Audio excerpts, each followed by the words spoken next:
তো high high high, তোমার সাথে কেমন আছো? আশা করি সবাই ভালো আছে। আমি একদম বেস্ট অ্যান্ড বেটার আছি। আর আছে কি বলতো, আমাদের আজকে সবে বরাত, তাই আমি বানাচ্ছি আজকে রুটি। এই যে রুমও ওখানে ডলতেছে, মা আছে দোকানের মধ্যে, তো কারণ আমাদের দোকানও আছে, দোকানের মধ্যে ব্যস্ত আছে।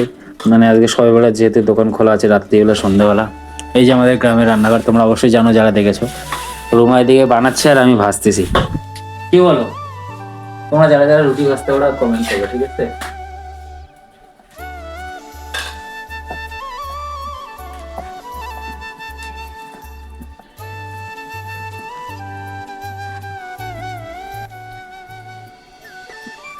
আজকে সবে সবে বরাত। সবে বরাত মানে জানো, যারা মুসলিম তারা তো জানে, যারা হিন্দু তারাও কিছু জানে, কয়েকজন জানে।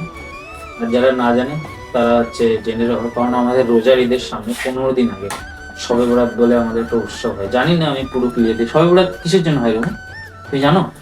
হ্যাঁ হ্যাঁ রোমা, তুমি জানো? রুমাও জানে না, ওই জন্য ও কথা বলতেছি না সবে বরাত কিসের জন্য। আমি জানি না, সিরিয়াসলি বলছি, যেটা জানি না সেটা নিয়ে মানে বড়াই করে লাভ নেই, কারণ আমি জানি না যে ব্যাপারটা।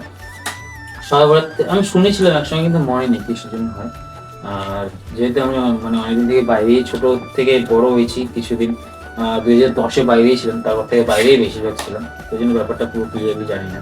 হয়তো যারা মুসলিম তারা বলবে সবে বরাত মানে, বা তুমি জানোই না, তাহলে তুমি কিরকম মুসলিম এটা ওটা, অ্যাকচুয়ালি সিরিয়াসলি আমি জানি না। যাই হোক, তাহলে রুটিটা বানাই, ঠিক আছে? আর এদিকে রুমা ডলতেছে রুটি। চলো রুটি বানা হয়ে যাক, হ্যাঁ। Tata tata tata.